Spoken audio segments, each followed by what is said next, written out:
ನಿನ್ನೆ ಮೊನ್ನೆ ಬಂದಂತ ಈ ಒಂದು ಕಾಕ್ರೋಚ್ ಜನತಾ ಪಾರ್ಟಿ ಏನಂತ ಹೇಳಿದ್ರೆ ಅವ್ರು ಎಲ್ಲೇ ಒಂದು ಪ್ರತಿಭಟನೆ ಮಾಡ್ಲಿ ಸರ್ ಒಂದು 10,000 ಜನ ಎಲ್ಲಾ ಪಕ್ಷಗಳ ಕಡೆಯಿಂದ ನೋಡಿ ನೋಡಿ ರೊಚ್ಚಿಗೆದ್ದಿರ್ತಕ್ಕಂಥ ಒಂದು ಪಕ್ಷ.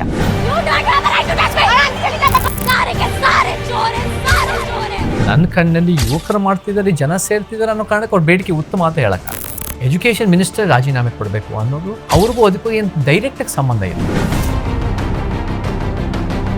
ಮಕ್ಕಳು ಆತ್ಮಹತ್ಯೆಗಳನ್ನ ಮಾಡ್ಕೊತಾ ಇದ್ದಾರೆ. ಸೊ ಅದೊಂದು ಡ್ರೀಮ್ ಸರ್. ಅದು ಮಹಾತ್ಮ ಗಾಂಧಿ ಅವರು ಇದನ್ನೇ ಮಾಡಿ ಅಲ್ಲ ಸರ್ ದೇಶಕ್ಕೆ ಸ್ವತಂತ್ರ ತಂದುಕೊಟ್ಟು.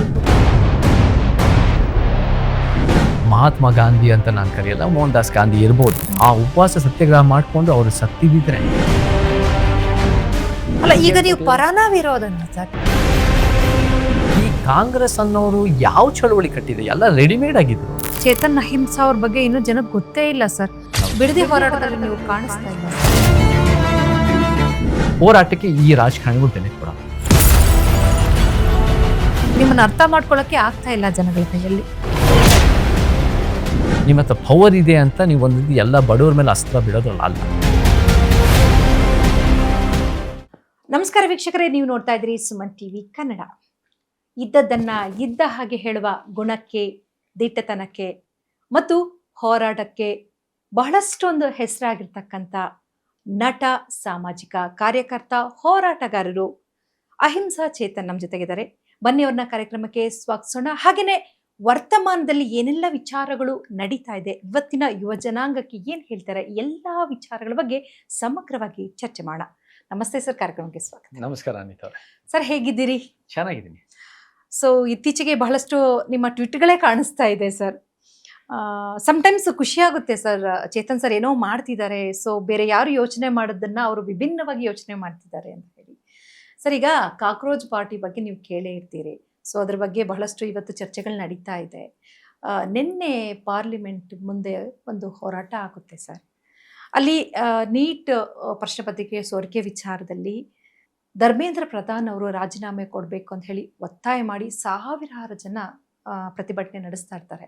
ಆ ಸಂದರ್ಭದಲ್ಲಿ ಅದು ಬಹಳಷ್ಟೊಂದು ಶಾಂತಿಯುತವಾಗಿ ನಡೀತಾ ಇರುತ್ತೆ ಸರ್. ಆ ಸಂದರ್ಭದಲ್ಲಿ ಪೊಲೀಸರು ಏಕಾಏಕಿ ಬಂದು ದೌರ್ಜನ್ಯ ಮಾಡುವಂಥದ್ದು, ಸೊ ಗಾಳಿಯಲ್ಲಿ ಗುಂಡು ಹಾರಿಸುವಂಥದ್ದು, ಇದೆಲ್ಲವನ್ನ ನೋಡಿದಾಗ ಈ ಒಂದು ಹೋರಾಟದ ಬಗ್ಗೆ ನಿಮ್ಮ ನಿಲುವೇನು ಸರ್? ನೀವೇನು ಹೇಳ್ತೀರಿ? ಅನಿತಾ ಅವರೇ, ನೀವು ಒಳ್ಳೆ ಪ್ರಶ್ನೆ ಕೇಳಿದ್ದೀರಾ. ಮೊದಲನೇದಾಗಿ ನಾವು ಈ ವಿಚಾರನ ಒಂದು ಸ್ವಲ್ಪ ಕಾಂಪ್ಲೆಕ್ಸ್ ಆಗಿ ನೋಡಬೇಕು. ನಾವೆಲ್ಲ ಒಂದು ಪಕ್ಷದ ಪರನೋ ಇನ್ನೊಂದು ಪಕ್ಷದ ವಿರುದ್ಧ ಅಂತ ನಾನು ನೋಡೋನಲ್ಲ. ನಾನು ಫಸ್ಟಿಂದ ಹೇಳ್ಕೊಂಬಂದಿದ್ದೀನಿ, ಇದು CJP ವರ್ಸಸ್ BJP ಆದರೆ ನಮ್ಮ ಸಮಾಜದ ಪರಿವರ್ತನೆ ಇಲ್ಲ. ಇದು ಕಾಕ್ರೋಚ್ ಜನತಾ ಪಕ್ಷ ಜೊತೆ cockroach national Congress against Indian national Congress, cockroach against the system ಅನ್ನೋ ರೀತಿಯಲ್ಲಿ ಬಂದರೆ ಆವಾಗ ನೋಡಿ 3,000 ಪಕ್ಷಗಳ ವಿರುದ್ಧ ಒಂದು ಉತ್ತಮ ಸಮಾಜದ ಪರಿಕಲ್ಪನೆ ಜನರ ಮುಂದೆ ಇಡ್ಬೋದು.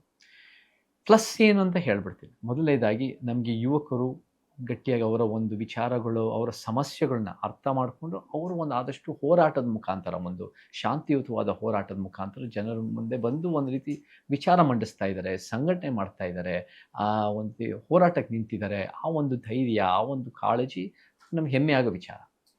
ಸರ್ಕಾರದ ವಿರುದ್ಧ ಅವ್ರ ಸರ್ಕಾರದ ಏನು ನೀಟ್ ಎಕ್ಸಾಮ್ನಲ್ಲಿ 20-22 ಜನ ಆತ್ಮಹತ್ಯೆ ಮಾಡ್ಕೊಂಡಿದ್ದಾರೆ, ಒಂದು ಸೋರಿಕೆ ಆಗಿದೆ, ಇದೆಲ್ಲ ಕೂಡ ಪ್ರಶ್ನೆ ಮಾಡ್ತಾ ಇದ್ದಾರೆ. ಎಜುಕೇಷನ್ ಸಿಸ್ಟಮ್ನ ನಮ್ಗೆ ಖಂಡಿತ ಇಂಪ್ರೂವ್ಮೆಂಟ್ ಬೇಕಾಗಿದೆ. And we are definitely for anybody who stands up against injustice, ಅದಕ್ಕೆ ನಮ್ಮ ಬೆಂಬಲ ಇರುತ್ತೆ. ಬಟ್ ಇದರಲ್ಲಿ ಒಂದು ಸ್ವಲ್ಪ ಬೇರೆ ಬೇರೆ ಡಿಮೆನ್ಷನಲ್ಲಿ ನೋಡಬೇಕು. ಫಸ್ಟ್ ಆಫ್ ಆಲ್, ನಾವು ಪೊಲೀಸ್ನವ್ರು ಯಾವುದೇ ಥರ ಟಿಯರ್ ಗ್ಯಾಸ್ ಮಾಡೋದಾಗಿರ್ಬೋದು ಅಥವಾ ಸರ್ಕಾರ ಅದನ್ನು ಬಳಸಿ ದೌರ್ಜನ್ಯ ಮಾಡೋದನ್ನು ನಾವು ಖಂಡಿಸಲೇಬೇಕು. ಅದು ಈಸ್ ನಾಟ್ ಅನ್ ಇಟ್ಸ್ ನಿಜವೂ ಒಂದು ಪ್ರಜಾಪ್ರಭುತ್ವದ ಮೇಲೆ ಒಂದು ದಾಳಿ ಅಂತ ಹೇಳಿದ್ರೆ ಸುಳ್ಳಿಲ್ಲ. ಬಟ್ ಇದನ್ನು ನಾವು ಸ್ವಲ್ಪ ಬೇರೆ ಥರನೂ ನೋಡಿದಾಗ, ಫಸ್ಟ್ ಆಫ್ ಆಲ್ ಬೇಡಿಕೆ ಧರ್ಮೇಂದ್ರ ಪ್ರಧಾನ್ ಅವರ ರಾಜೀನಾಮೆ. ನಾನು ಹೇಗೆ ನೋಡ್ತೀನಿ ಅಂದರೆ, ಸೋರಿಕೆ ಆಗಿದೆ, ನೀಟ್ ಎಕ್ಸಾಮ್ ಆಗಿದೆ. ಅದು ಒಂದೇ ಎಕ್ಸಾಮ್ ಅಂದರೆ ಎಷ್ಟೋ ಒಂದು ರೀತಿ ಎಕ್ಸಾಮ್ಗಳು ಈ ರೀತಿ ಸಮಸ್ಯೆಗಳು. NEET is an elite exam. ಅದು ಒಂದು ರೀತಿ ನಮ್ಗೆಲ್ಲರಿಗೂ ಸೇರಿದ ಒಂದು ಮೆಡಿಕಲ್ ಸ್ಟೂಡೆಂಟ್ಸ್ ಅಂದರೆ ಇಟ್ಸ್ ವೆರಿ ಒಂಥರ ಎಜುಕೇಷನ್ ಎಲೀಟ್ ಡಿಮ್ಯಾಂಡ್. ಆಯಿತು, ಫೈನ್, ಸೋರಿಕೆ ಆಗಿದೆ. ಈ ಸೋರಿಕೆ ಆಗೋದನ್ನು ಮುಂದೆ ಆಗದಂಗೆ ಮತ್ತು ಯಾರ್ಯಾರು ಅದನ್ನು ಮಾಡಿದ್ರು ಅದಕ್ಕೆ ತಪ್ಪಿತಸ್ಥರಿಗೆ ಶಿಕ್ಷೆ ಆಗಬೇಕು. ಆ ರೀತಿಯ ಗಟ್ಟಿಯಾದ ನಿಲುವು ಬೇಕು. ಅದು ಬಿಟ್ಟು ಎಲ್ಲ ಸೋರಿಕೆ ಆಗಿದೆ ಅನ್ನೋ ಕಾರಣಕ್ಕೆ ಎಜುಕೇಷನ್ ಮಿನಿಸ್ಟರ್ ರಾಜೀನಾಮೆ ಕೊಡಬೇಕು ಅನ್ನೋದು ಅವ್ರಿಗೂ ಅದಕ್ಕೂ ಏನು ಡೈರೆಕ್ಟಾಗಿ ಸಂಬಂಧ ಇಲ್ಲ. ಹೊಣೆಗಾರಿಕೆ ಸಂಬಂಧ ಇಲ್ಲ ಸರ್. ಇವಾಗ ಒಂದು ಉದಾಹರಣೆ ಕೊಡ್ತೀನಿ ನಿಮಗೆ. ಈಗ ನಮ್ಗೆ ಇವಾಗ ಎಜುಕೇಶನ್ ಮಿನಿಸ್ಟರ್ ರೆಪ್ರೆಸೆಂಟ್ ಮಾಡೋದು ಎಜುಕೇಶನ್ ಸಂಬಂಧಪಟ್ಟಂತ ಏನೇ ಒಂದು ವಿಚಾರಗಳಾದ್ರೂ ಕೂಡ ಅವ್ರು ಅದನ್ನ ತಗೊಳ್ಬೇಕು ಸರ್. ನೀಟ್ ವಿಚಾರ ಇವತ್ತು ಏನಾಗಿದೆ ಅಂತ ಹೇಳಿದ್ರೆ ನಮ್ಮ ದೇಶದಲ್ಲಿ ಎಸ್ಪೆಷಲಿ ಸೊ ಎಷ್ಟೊಂದು ಓದಿರ್ತಾರೆ ಅಂತ ಹೇಳಿದ್ರೆ 8th ಸ್ಟ್ಯಾಂಡರ್ಡ್ ಇಂದಾನೇ ಸ್ಟಾರ್ಟ್ ಮಾಡಿರ್ತಾರೆ ಸರ್. ಮತ್ತೆ ಇದು ಮೊದಲನೇ ಬಾರಿ ಅಲ್ಲ ಸರ್. ಈ ಒಂದು 2-3 ವರ್ಷಗಳಲ್ಲಿ ಏನೆಲ್ಲ ಒಂದು ಫಜೀತಿಗಳಾಯ್ತು, ಮಕ್ಕಳು ಆತ್ಮಹತ್ಯೆಗಳನ್ನ ಮಾಡ್ಕೊತಾ ಇದ್ದಾರೆ. ಸೊ ಅದೊಂದು ಡ್ರೀಮ್ ಸರ್ ಅದು. ನೋಡಿ ಅನಿತಾ ಪದೇ ಅವರೇ, ಪದೇ ಇದು ಆಗ್ತಾ ನಾನು ಇದ್ದಾಗ ನಾನು ಯಾವುದೇ ಕಾರಣಕ್ಕೆ ಇವಾಗ ಆಗಿರೋದನ್ನ ಜಸ್ಟಿಫೈ ಮಾಡ್ಕೊಳ್ಳೋದಲ್ಲ. ಹ್ಮ್ ಶಿಕ್ಷಣದ ವ್ಯವಸ್ಥೆ ಸಂಪೂರ್ಣವಾಗಿ ಪರಿವರ್ತನೆ ಬೇಕು. ನೀವು ಒಂದು ಮಿನಿಸ್ಟರ್ನ ರಿಪ್ಲೇಸ್ ಮಾಡಿದ್ರೆ ಇನ್ನೊಂದು ಮಿನಿಸ್ಟರ್ ಅದೇ ಹಿಂದುತ್ವದ ಮನಸ್ಥಿತಿನಲ್ಲಿ ಅದೇ ಒಂದು ರೀತಿ ವ್ಯಕ್ತಿ ಬರ್ತಾರೆ ಹೊರತು ಸಿಸ್ಟಮನ್ನು ಪರಿವರ್ತನೆ ಆಗಲ್ಲ. ನಮಗೆ ಎಜುಕೇಷನಲ್ ಟ್ರಾನ್ಸ್ಫಾರ್ಮೇಷನ್ ಬೇಕು. ಇವಾಗ ಒಂದೇನಾದರೂ ಒಂದು ರೈಲ್ವೆ ನಡೀತಾ ಇದೆ, ಟ್ರೈನ್ಗೆ ಹೋಗ್ತಾ ಇದೆ, ಟ್ರೈನ್ನಲ್ಲಿ ಯಾವುದೋ ಒಂದು ಕಾರ್ಗೋ ಟ್ರೈನ್ ಬಿದ್ದು ಅದೆಲ್ಲ ಕ್ರ್ಯಾಶ್ ಆಗಿ ಅಥವಾ ಏನೋ ಒಂದು ಕೆಲವ್ರಿಗೂ ನೋವಾದ ಈ ರೀತಿ ಆದರೆ ರೈಲ್ವೆ ಮಿನಿಸ್ಟರ್ ಇಮಿಡಿಯೇಟಾಗಿ ರಾಜೀನಾಮೆ ಕೊಡಬೇಕಾ? ಲಾಲ್ ಬಹದ್ದೂರ್ ಶಾಸ್ತ್ರಿಗಳು ಕೊಟ್ರು ಸರ್. ಕೊಡಬಾರ್ದು. ಅವರ ಇಚ್ಛೆಯಿಂದ ಕೊಟ್ಟರೆ ಅದು ಒಳ್ಳೆಯದೇ. ಹ್ಮ್ ಆಯಿತು, ಅವರಿಂದ ಸಮಸ್ಯೆಗಳಾದ ಅವಾಗ ಭಾಳ ಜನ ಟ್ರೈನ್ ಆಕ್ಸಿಡೆಂಟ್ಸ್ ಭಾಳ ಆಗ್ತಾಯಿತ್ತು. ಬಟ್ ಇವಾಗ ನಾವೇನು ಮಾಡಬೇಕು ಅಂದರೆ ಈ ತಪ್ಪು ಆಗಿದ್ರೆ ನೋಡಬೇಕು. ಇವಾಗ ಏವಿಯೇಷನ್ ಏನೋ ಒಂದು ಇದು ನಡೀತು, ಒಂದು ಫ್ಲೈಟ್ ಹೋಗಿ ಅದು ಎಕ್ಸ್ಪ್ಲೋಷನ್ ಆಗಿ ಅದು ಒಂದು ರೀತಿ 300 ಜನ ಅಷ್ಟು ತೀರ್ಕೊಂಡ್ರು. ಅದು ಭಾಳ ದೊಡ್ಡ ಅನಾಹುತ. ಅದಕ್ಕೆ ಆಟೋಮ್ಯಾಟಿಕ್ಕಾಗಿ ಏವಿಯೇಷನ್ ಮಿನಿಸ್ಟರ್ ರಾಜೀನಾಮೆ ಕೊಡಬೇಕಾ? ಹಿಂಗಾದರೆ ಅಥವಾ ಒಂದು ರೇಪ್ ಆಗತ್ತೆ ಅಂತ ಇಟ್ಕೊಳ್ಳಿ, ಮಹಿಳಾ ಮತ್ತು ಮಕ್ಕಳ ಇಲಾಖೆ ಮಂತ್ರಿ ಅದಕ್ಕೆ ರಾಜೀನಾಮೆ ಕೊಡಬೇಕಾ? This is a important question. ಅದಾದಮೇಲೆ ಏನಾಗಿದೆ ಅಂದರೆ, ಯಾವಾಗ ಧರ್ಮೇಂದ್ರ ಪ್ರಧಾನ್ ಅವರು ರಾಜೀನಾಮೆ ಕೊಡಲಿಲ್ವೋ ಮತ್ತು ಸೋನಂ ವಾಂಗ್ಚುಕ್ಕನ್ನು ಅವ್ರು ಅಲ್ಲಿಂದ 20-21 ಆದಮೇಲೆ ಕರ್ಕೊಂಡು ಹೋದ್ರು ಗವರ್ಮೆಂಟು, ಆವಾಗ ಪ್ರಧಾನಮಂತ್ರಿ ಮೋದಿಯವರು ರಾಜೀನಾಮೆ ಬೇಕು ಅಂತ ಕೇಳಿದ್ರು. ನಾನು ಉಪವಾಸ ಸತ್ಯಾಗ್ರಹ ನೋಡಿ, ಕೆಲವು ವಿಚಾರ. ನಂಬರ್ 1, ಈ ಸರ್ಕಾರ, ಕೇಂದ್ರ ಸರ್ಕಾರ ಭಾಳ ಡಿಲೇ ಮಾಡಿದೆ.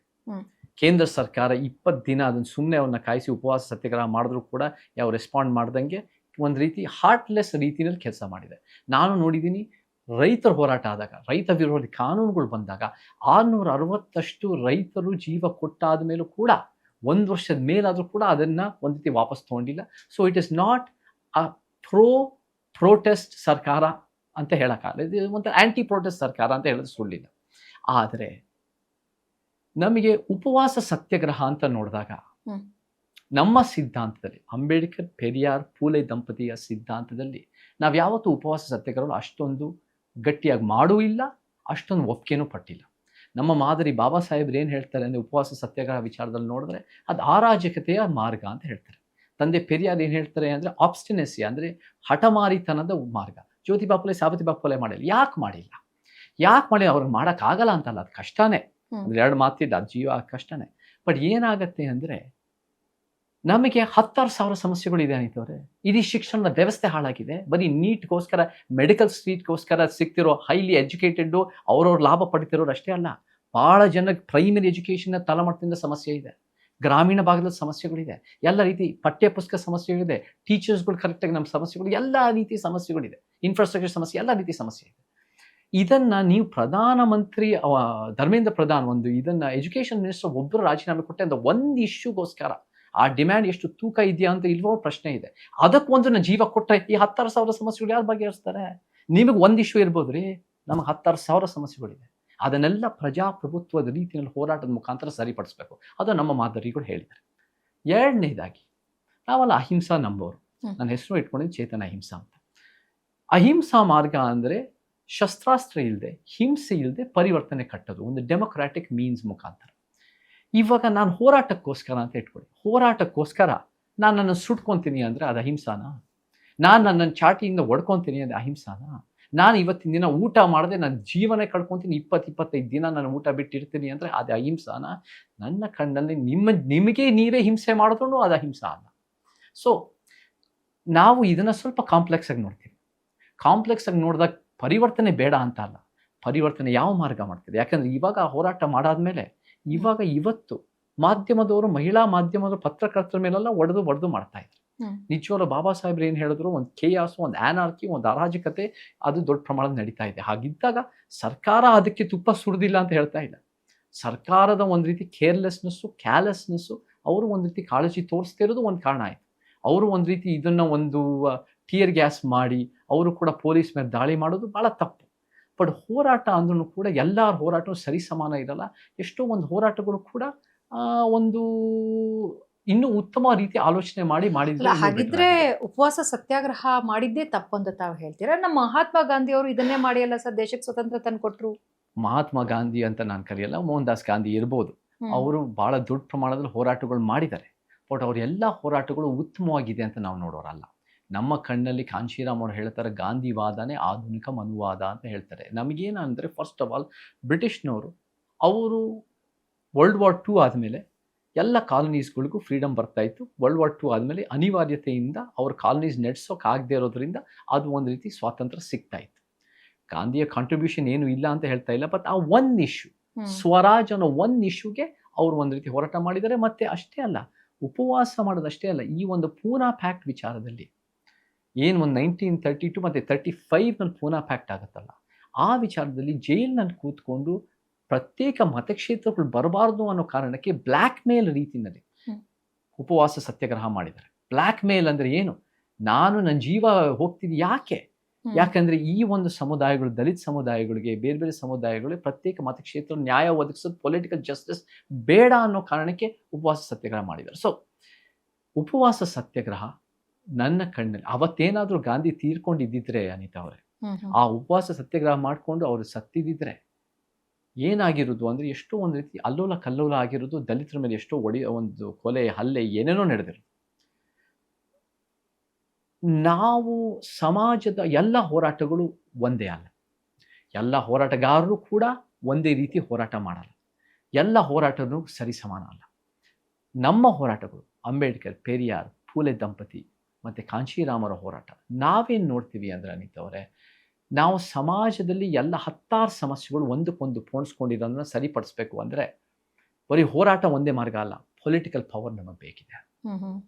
ನಾವು ಪೊಲಿಟಿಕಲ್ ಪವರ್ ತರಬೇಕು ಅಂದರೆ ಇವಾಗ BJP ನಾವು ಸೈದ್ಧಾಂತಿಕ ವಿರೋಧ ಮಾಡ್ತೀವಿ.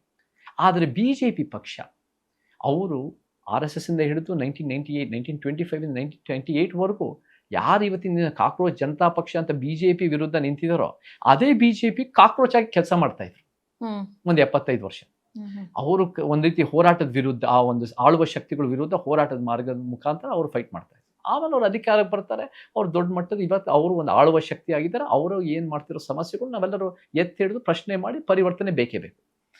ಆದರೆ ಅವರು ಒಂದು ಪೊಲಿಟಿಕಲ್ ಮೂವ್ಮೆಂಟ್ ಕಟ್ಟಿದ್ದಾರೆ ಅನಿತಾ ಅವರೇ. ಅವರು ಇವತ್ತು 1980 ಶುರುವಾಗಿದ್ದು BJP, 1925 RSS ಶುರುವಾಗಿದೆ. ಅವರು ಒಂದು 46ರಿಂದ 101 ವರ್ಷದಿಂದ ಅವರ ಸಿದ್ಧಾಂತ ಇಟ್ಟು ಜನರ ಹತ್ರ ಹೋಗಿ ಚಳುವಳಿ ಮುಖಾಂತರ ಹೋರಾಟ ಮಾಡ್ಕೊಂಡು ಅಧಿಕಾರಕ್ಕೆ ಬಂದಿದ್ದಾರೆ. ನಿಮ್ಮ ವಿಚಾರಗಳು ಅಷ್ಟು ಅದ್ಭುತ ಇದೆ, ನೀವು ಅಧಿಕಾರಕ್ಕೆ ಬಂದ್ರಿ. ಹೋರಾಟ ಒಂದೇ ಮಾರ್ಗ, ನನ್ನ ಜೀವ ಕಳ್ಕೊಂಡ್ಬಿಡ್ತೀನಿ, ಈ ಒಂದು ಧರ್ಮೇಂದ್ರ ಪ್ರಧಾನ್ ರಾಜೀನಾಮೆ ಆದ್ರೆ ಎಲ್ಲ ಸಮಸ್ಯೆಗಳು ಬಗೆಹರಿಸ್ಬಿಡುತ್ತಾ?